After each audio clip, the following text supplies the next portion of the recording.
Hermanos, buenos días. Un gusto nuevamente estar con ustedes. Hoy ya el último sábado del mes de julio. Damos gracias a Dios porque nos permite continuar trabajando, enseñando y pues aprendiendo. Es obvio, la palabra de Dios tiene ese poder de redarguir, de corregir, de instruir, de enseñar para nuestras vidas.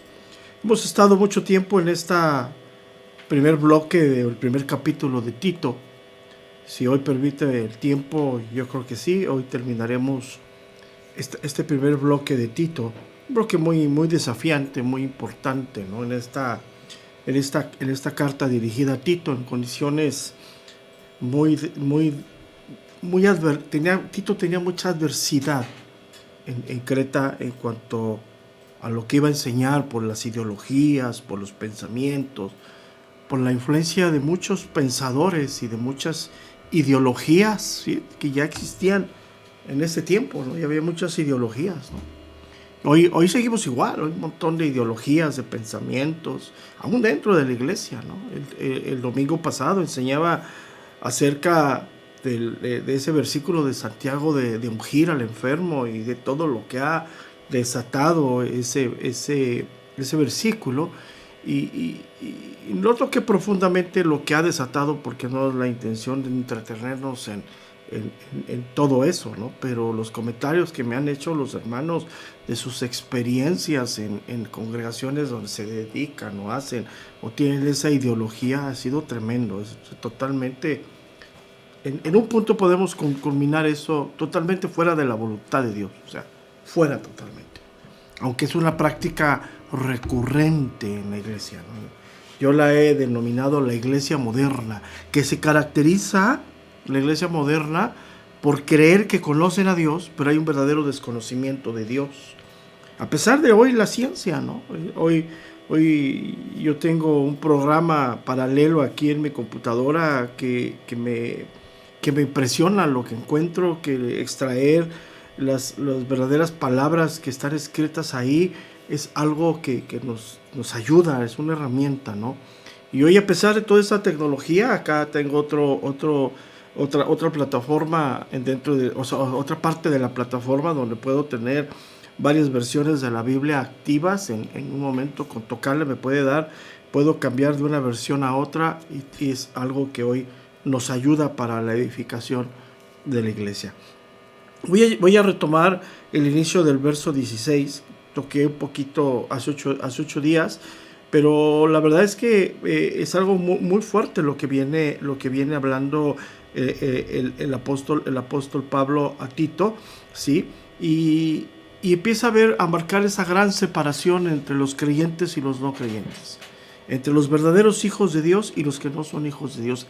En ambos casos, el que enseña y el que es instruido, hay una diferencia, ¿eh? O sea, hay quien no son creyentes, o sea, no son hijos y están enseñando, como también hay quien no son creyentes y son hijos y están recibiendo enseñanzas de esas personas. A lo contrario, hay quien son creyentes y son hijos y enseñan conforme a la palabra de Dios, y hay que son creyentes y son hijos y son instruidos conforme a la palabra de Dios.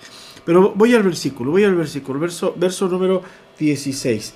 Dice: profesan conocer a Dios, pero con los hechos lo niegan, siendo abominables y rebeldes, reprobados en cuanto a toda buena obra. ¿Sí? Algo bien impresionante. Aquí hay palabras, versículos, o sea, palabras que están impresionantes. Lo primero que destaca aquí el apóstol Pablo es que ellos tienen un gran desconocimiento de quién es Dios, ¿sí? Entonces, la tragedia más grande que existe en el hombre es que cree conocer a Dios, pero verdaderamente lo desconoce. Es algo muy fuerte, ¿no? Muchos están dentro de la estructura de la iglesia, o sea, dentro de las congregaciones, aún sirviendo, aún predicando, creyendo ser creyentes, perdón por la redundancia, pero con su vida niegan, o sea, no es acorde, niegan todo. Entonces, es lo que está diciendo aquí el apóstol Pablo a Tito. O sea, le está dando esa instrucción, algo muy serio, ¿sí? Estos maestros, o sea, está hablando específicamente de esos maestros, pretenden o creen conocer a Dios, o sea, profesan conocer a Dios, ¿sí? Pero con sus hechos lo niegan. Pero esa palabra profesan conocer a Dios, ¿sí? Que tiene varios matices, da la idea de ser creyente. ¿Qué es un creyente? Una persona, un hombre o una mujer, que a través del nuevo nacimiento hoy tiene una relación con Dios estrecha. Eso es un creyente. O sea, vamos a entender los principios bíblicos. Un creyente no es el que va a la iglesia, no es el que ora, no es el que sirve, no es el que diezma. Eso cualquiera lo puede hacer. Cualquiera. Pero para tener una relación personal cercana con Dios, necesitas haber nacido de nuevo.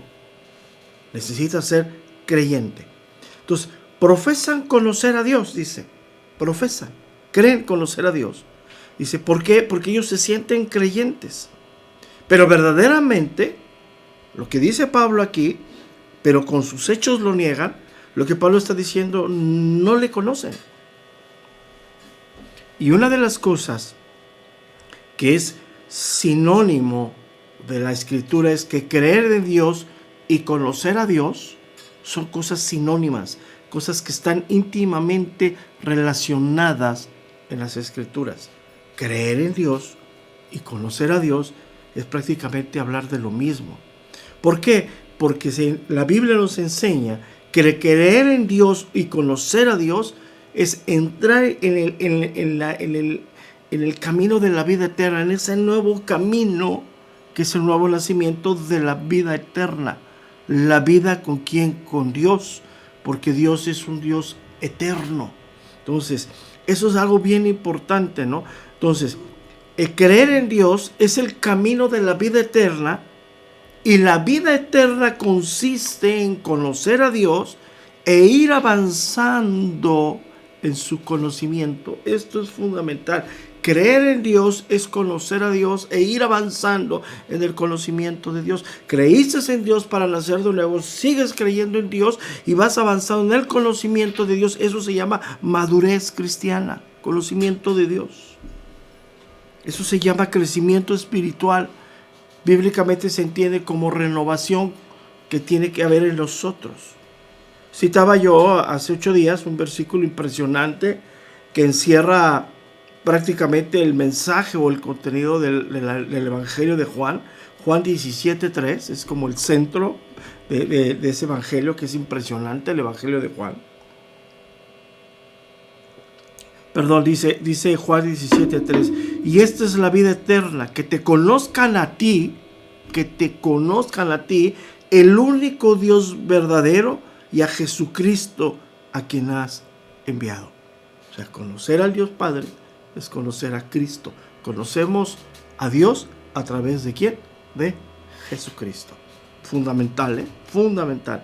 Colosenses capítulo 1, verso número 10. Para que andéis como es digno del Señor, agradándole en todo, llevando en fruto en toda buena obra y creciendo en el conocimiento de Dios. La vida eterna, entonces, repito, creer en Dios es el camino de la vida eterna, y la vida eterna consiste en conocer a Dios e ir avanzando en el conocimiento.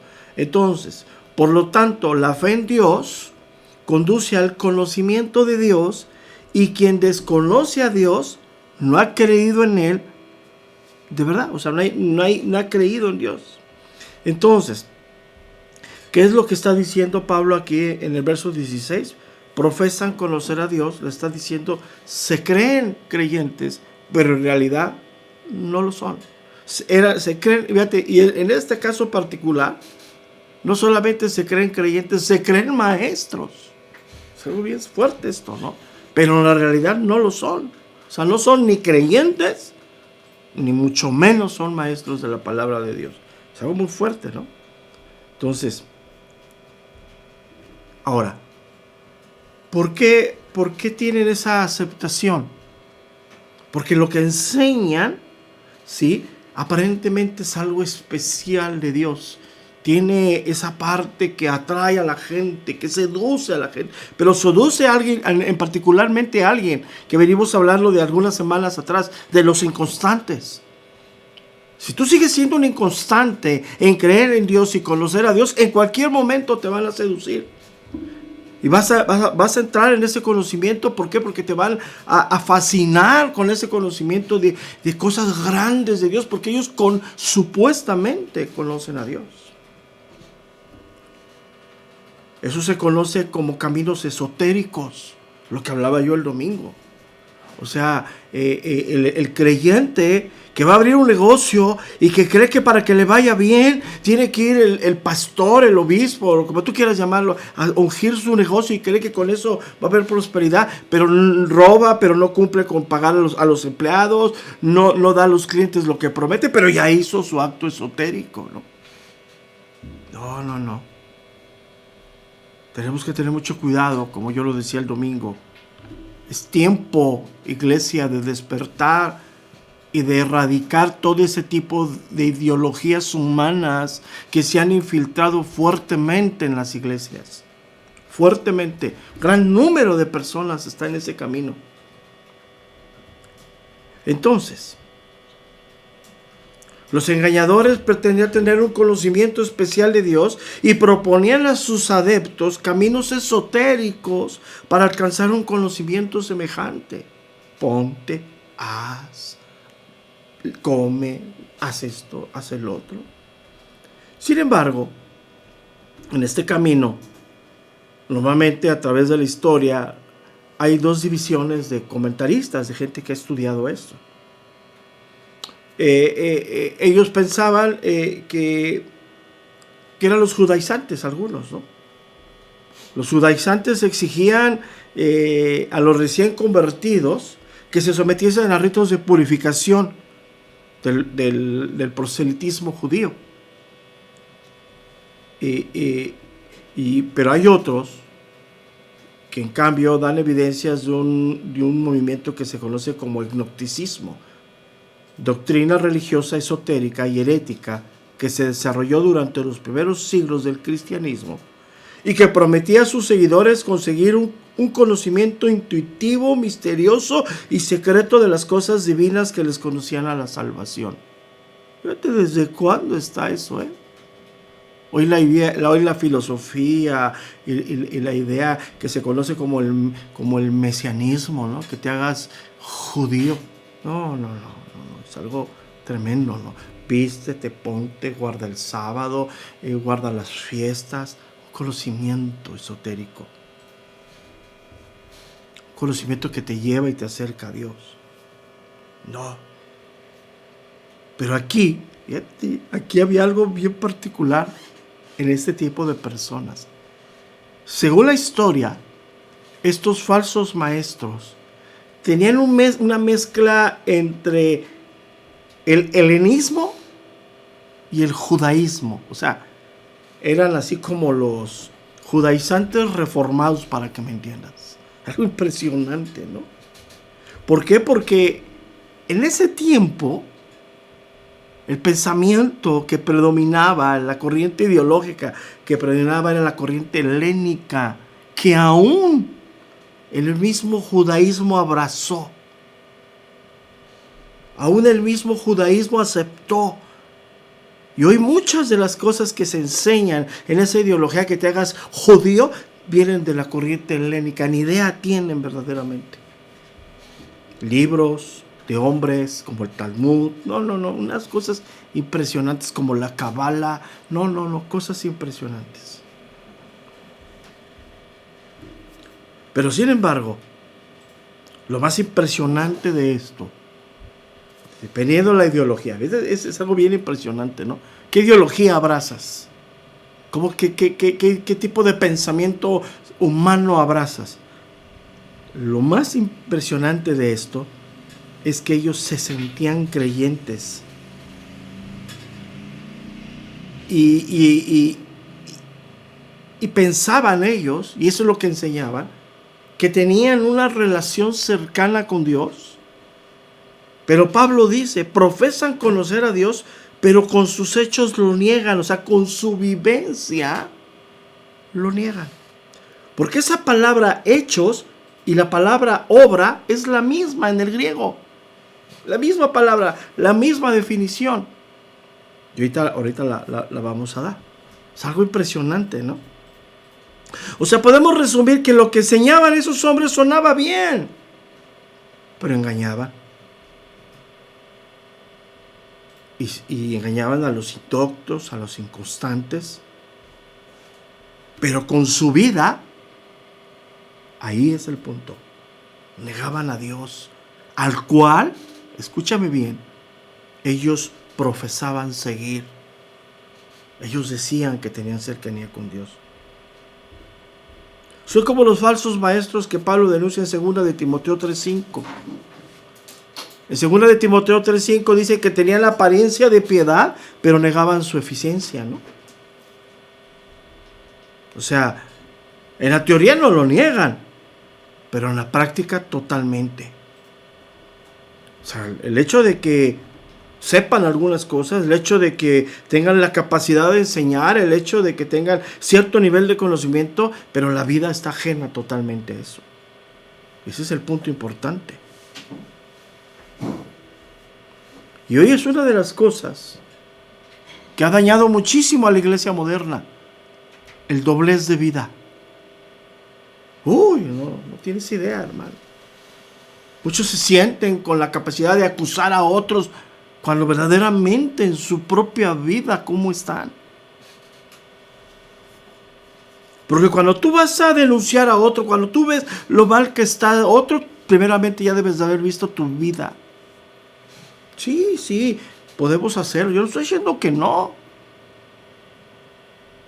Pero tu vida, toda esa gente que llegó por masas de la sana doctrina, ¿dónde están el día de hoy? ¿Dónde están? Eran ríos de personas a denunciar a sus pastores, a denunciar los abusos. Es que me robaron. No te robaron, apelaron a tu codicia y te sacaron el dinero. Cuando empezamos a enseñar que no eran víctimas, que eran totalmente responsables de sus actos, de su caminar con Dios, empezamos a tener separación. Ya no empezamos a hacer eco de una ideología que para tener la sana doctrina pertenezca solamente a un grupo de personas. Te congregues en tal lugar y escuches a fulano o a mengano. Imagínate nada más.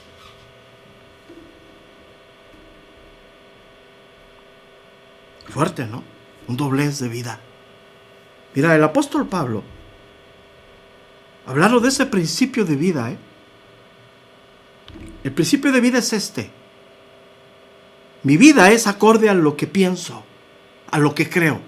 Ese es el principio de vida que debe de reinar en un creyente. ¿Tú crees en un Dios santo? ¿Tú crees en un Dios soberano? ¿Tú crees en un Dios omnipotente que todo lo ve, que todo lo sabe? ¿Cómo debe ser tu vida? Acorde a eso.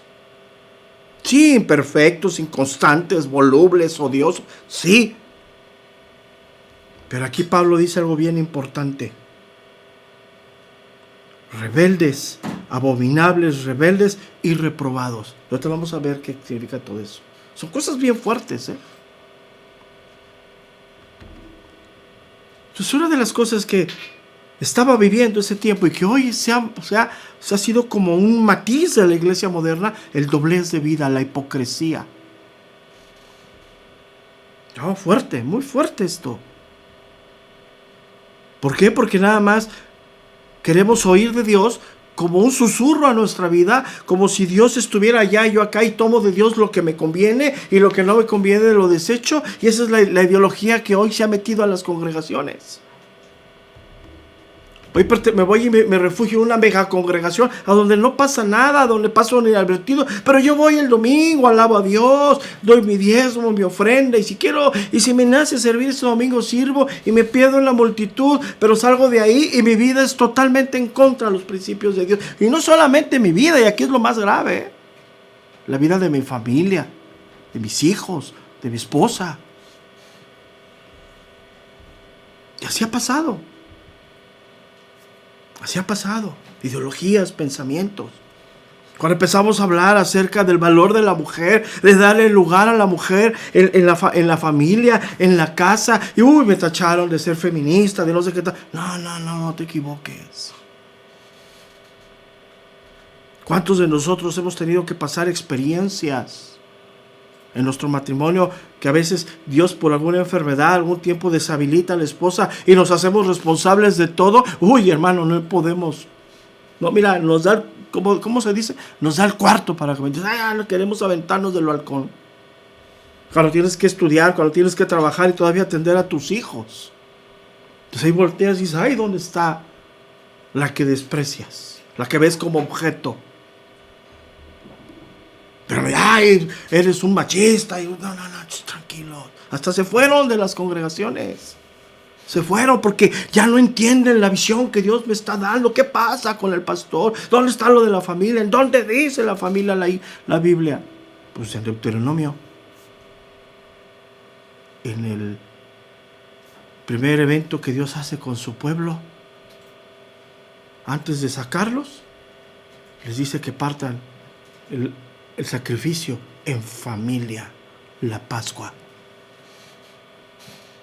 Es fuerte esto, porque no hay renovación, porque no hay transformación, porque no queremos que la palabra haga lo que tiene que hacer en nuestro corazón. Y como nos han dicho que ya soy creyente para toda la vida, no te equivoques.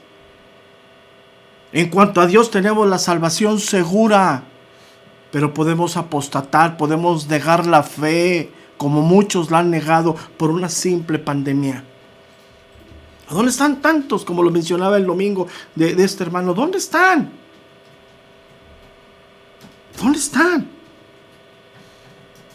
Mira, el apóstol Pablo, en 1 Timoteo 5:8, habla de algo bien importante. Dice Pablo en 1 Timoteo 5:8, pero dice que si alguno no provee para los suyos y especialmente para los de su casa, ha negado la fe y es peor que un incrédulo. ¿Qué significa esto?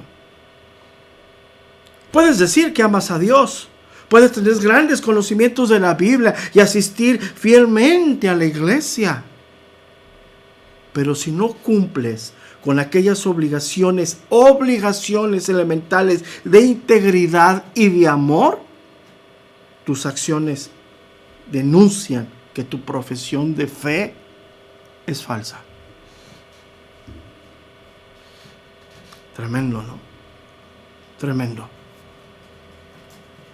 Hemos hablado muchísimo de que ese concepto de que voy a la iglesia y no me involucro con nadie, entro y salgo. ¿De dónde sacan eso? Si eres parte de un cuerpo. La Biblia dice que si uno se duele, todos se deben de doler. Si uno no tiene, tenemos que proveer. ¿Cómo hemos trabajado para esa ideología? Dios para mí es suficiente. El egoísmo en el corazón. A toda esa gente que piensa de esa manera, que es una de las grandes también características de la iglesia moderna, la oración: Señor, háblales antes que tengas que afligirlos, para que entiendan que el cuerpo de Cristo es parte de ti, y el cuerpo de Cristo es parte de la expresión de amor que tienes y de cuidado a tu iglesia. Así lo hizo Dios.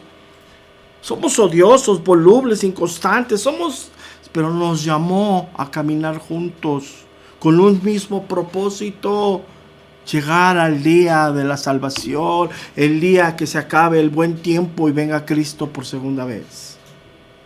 Puede ser hoy, puede ser mañana, puede ser en un mes. A lo mejor morimos y no pasa nada, pero moriremos en la esperanza de la resurrección. Dice Pablo en 1 Corintios 13:1.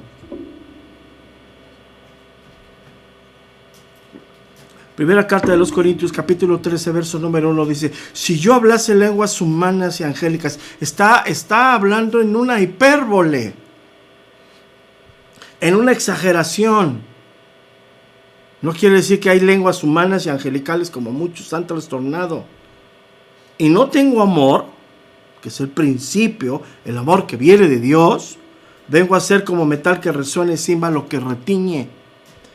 Y si tuviese profecía y entendiese todos los misterios, toda la ciencia, y si tuviese toda la fe, de tal manera que trasladase los montes y no tengo amor, nada soy. Y si repartiese todos mis bienes para dar de comer a los pobres, y si entregase mi cuerpo para ser quemado y no tengo amor, de nada me sirve. Pero ¿sabes cuál es la ideología moderna? Yo amo a Dios, pero volteo a ver a mi hermano y a ti, pues eres, pues sí, pero esa ideología moderna ha hecho que las congregaciones se vuelvan simples lugares de asociación, así como una asociación civil, como un lugar a donde vamos a pasar el domingo todos bien. No es así. Si verdaderamente amas a Dios, amas a tu prójimo como a ti mismo.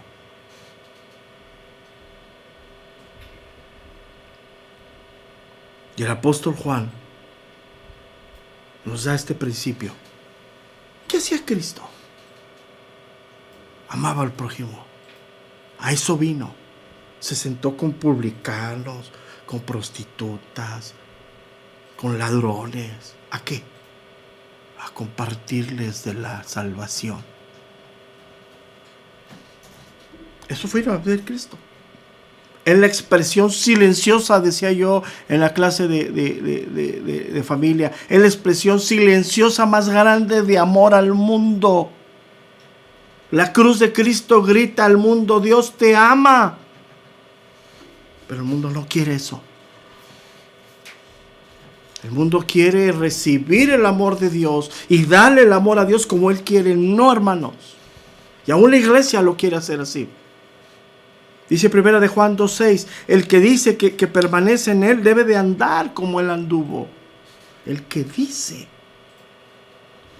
¿Verdaderamente tú dices que eres creyente? ¿Cómo debe ser tu vida? Estos falsos maestros profesaban tener conocimiento de Dios en Jesucristo, pero no vivían como Él. Oh, qué desafío más grande para ti y para mí.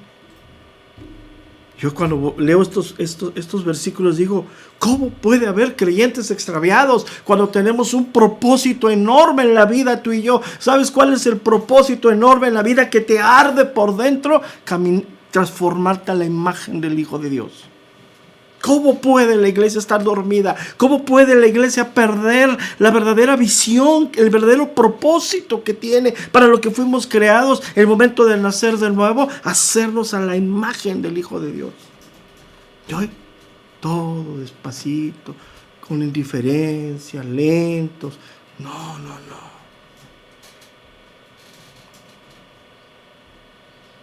El que dice, yo he llegado a conocerle, y no guarda sus mandamientos, es un mentiroso y la verdad no está en él. El apóstol Juan, en su carta capítulo 2, verso número 6. Pero Pablo aquí va aún más lejos. Puntualiza que la inconsecuencia de los falsos maestros no solo revela su desconocimiento de Dios, sino constituye una abierta negación de Dios por su manera de vida. Es algo bien impresionante, ¿no? Se comportan de esta manera no porque desconozcan el Evangelio, sino porque habiendo conocido lo han rechazado. No es cuestión de ignorancia, sino de rechazo y de rebeldía. Eso es impresionante. ¿A qué vas el domingo a la congregación? ¿Para vivir igual? ¿Para seguir justificando tu pecado? Para que cuando estás sentado ahí en la congregación y te está enseñando Dios a través del pastor, del maestro que Dios te ha puesto, tú digas, no estoy de acuerdo.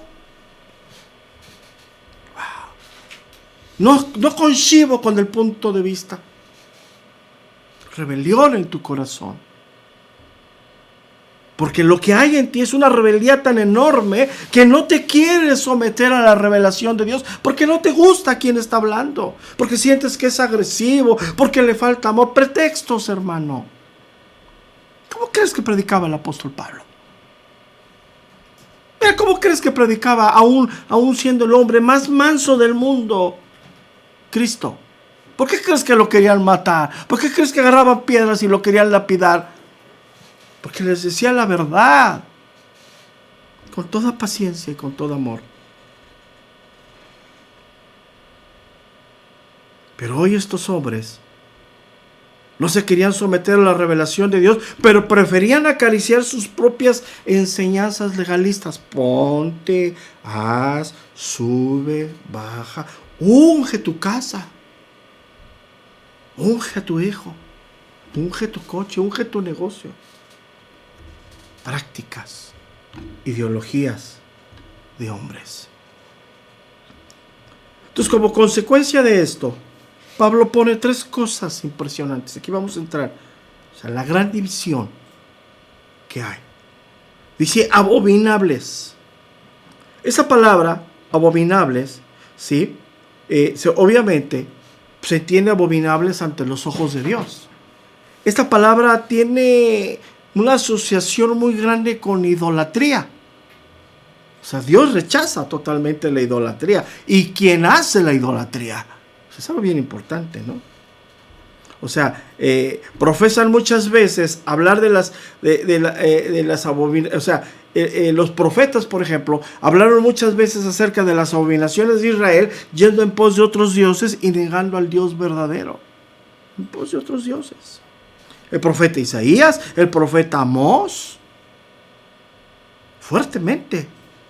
Mira, vamos al libro de Amós. Sí existe en la Biblia. Amós 5:21. Amós, el libro de Amós, capítulo 5, verso número 21, dice: abominé vuestras solemnidades y no me complaceré en vuestras asambleas. Impresionante, ¿te imaginas?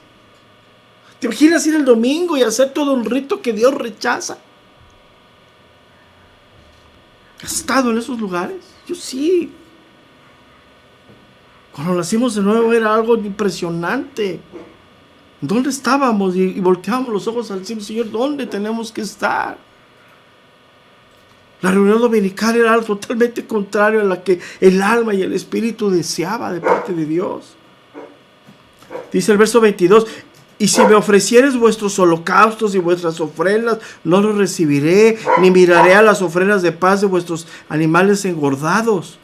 Quita de mí la multitud de tus cantares, pues no escucharé las almohadas de tus instrumentos, pero corre el juicio contra las aguas y la justa como impetuoso arroyo.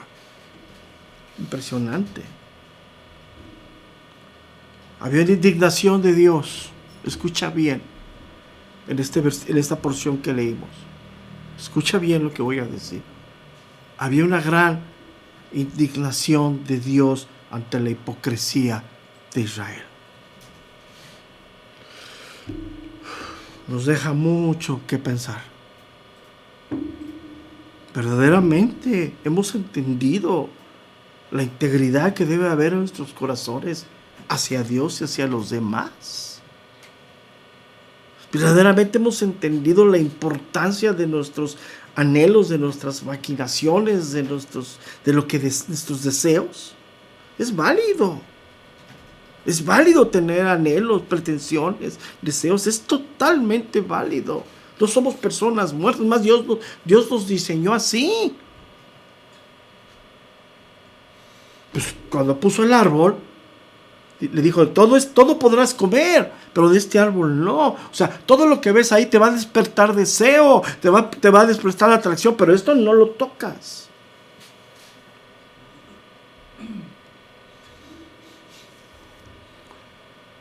¿Y sabes qué es lo que Dios nos llama?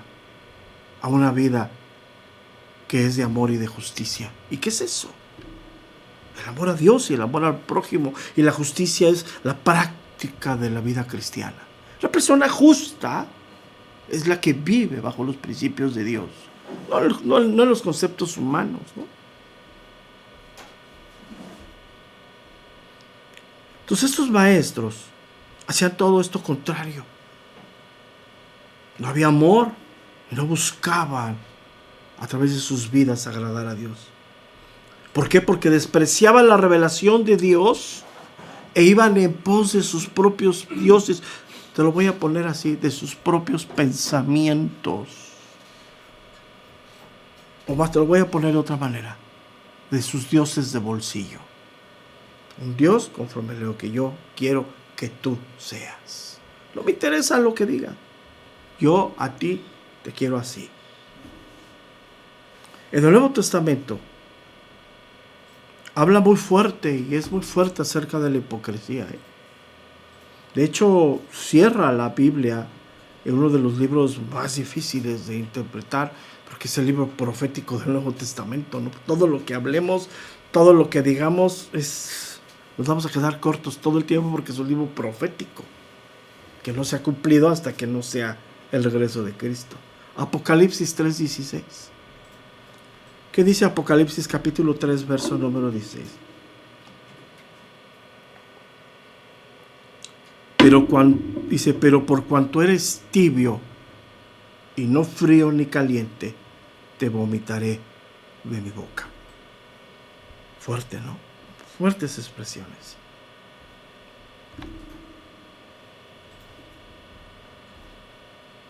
Ellos, gente, decían que Dios, estos falsos maestros decían que Dios abominaba ciertas cosas o reprobaba ciertas cosas, o Dios descalificaba ciertas cosas. Y el apóstol Pablo les dice, no. Lo que verdaderamente Dios descalifica o desaprueba o hay abominación de parte de Dios es la vida que ustedes llevan. Fuerte. Profesan conocer a Dios, pero con los hechos lo niegan, siendo abominables y rebeldes. Esta palabra rebeldes es una palabra que significa desobedientes. ¿Desobedientes a qué? A la palabra de Dios. ¿Por qué? ¿Cuál es la desobediencia a la palabra de Dios? Rechazar el mensaje. No lo quiero. O sea, lo escuchas y retumba en tu cabeza.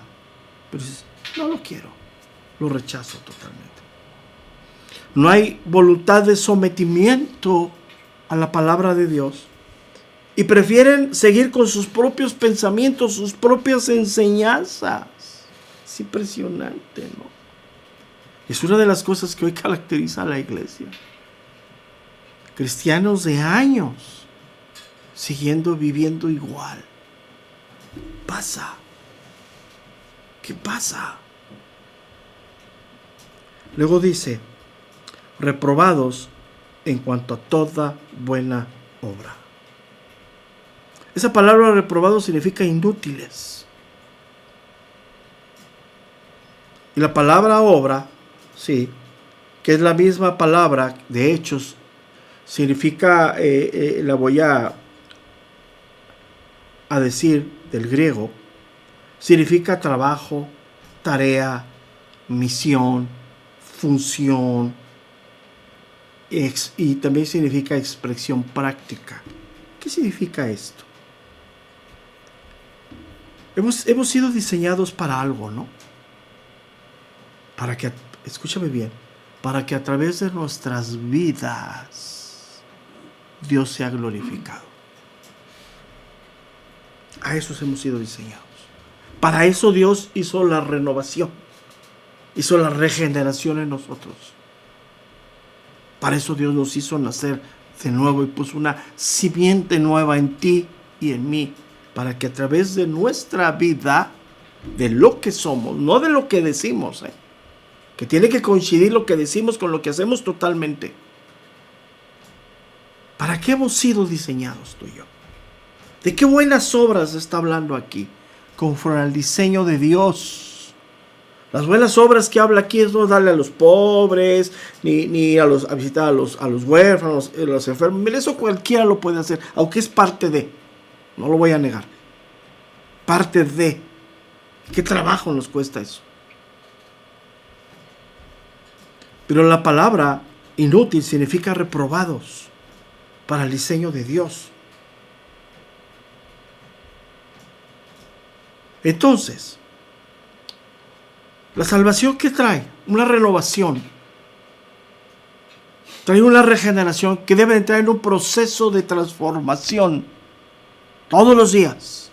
Ese es el verdadero cristianismo. El que Dios hizo en la cruz, que nos declara justos o justificados delante de Él, y entramos en un proceso de renovación, de transformación de nuestra vida.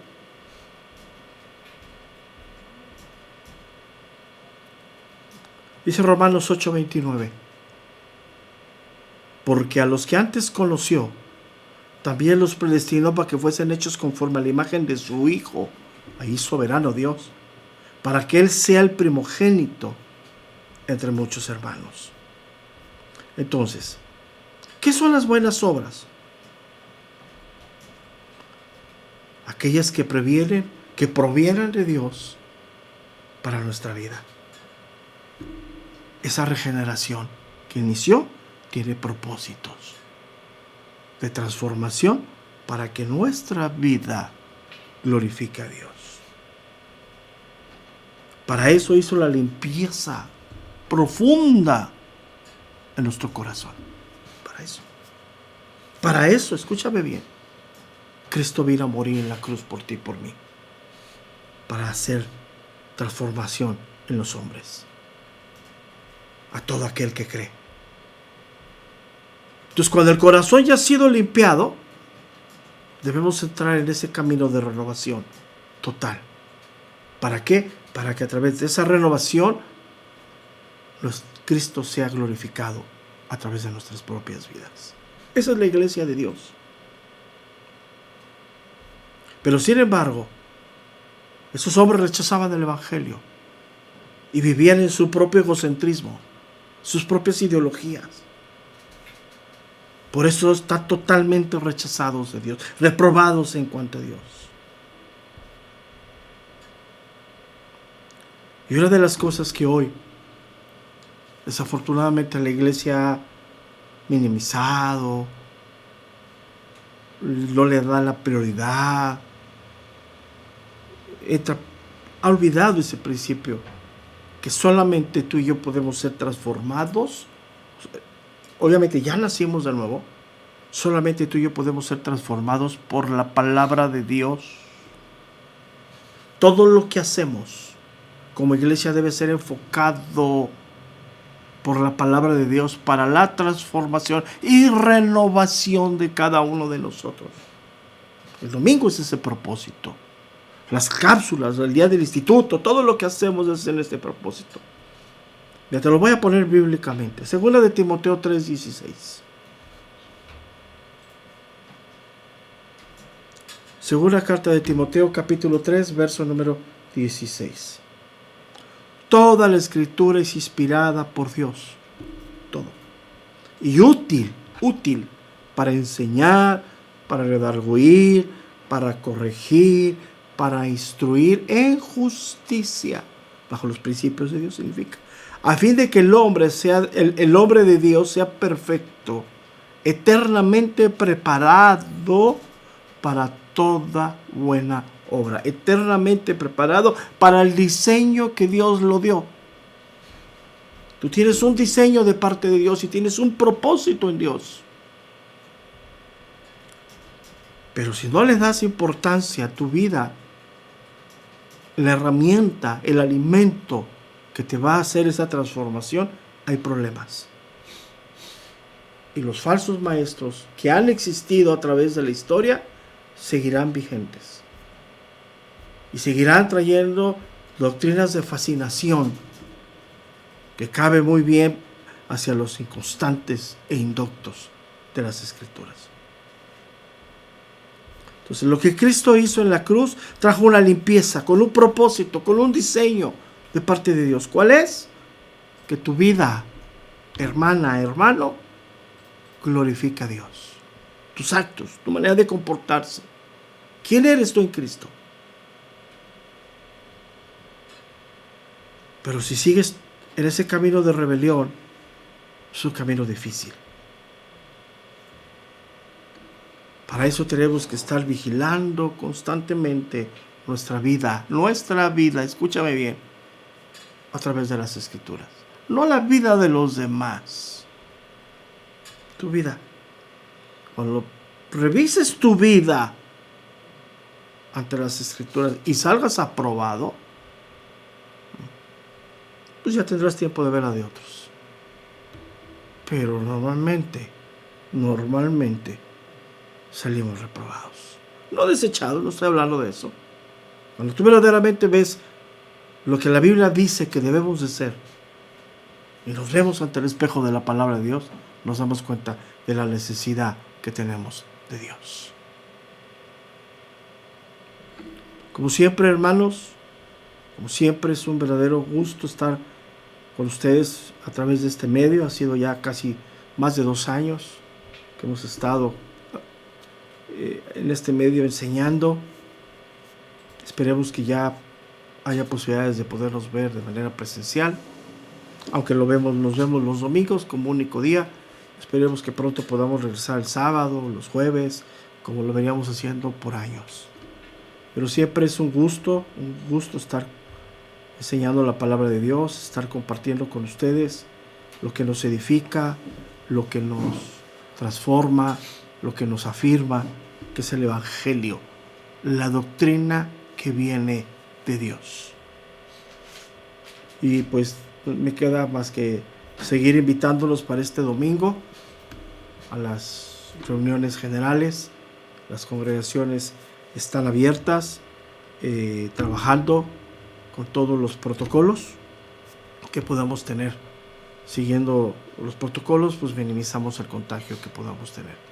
Dios les bendiga, hermanos. Es un gusto verdaderamente estar con ustedes, compartir la palabra de Dios, y si Dios permite, nos vemos el día de mañana en las congregaciones, y el próximo sábado estaremos transmitiendo también nuestra siguiente clase de esta serie que se llama La Doctrina de Dios. Un fuerte abrazo y nos estamos viendo.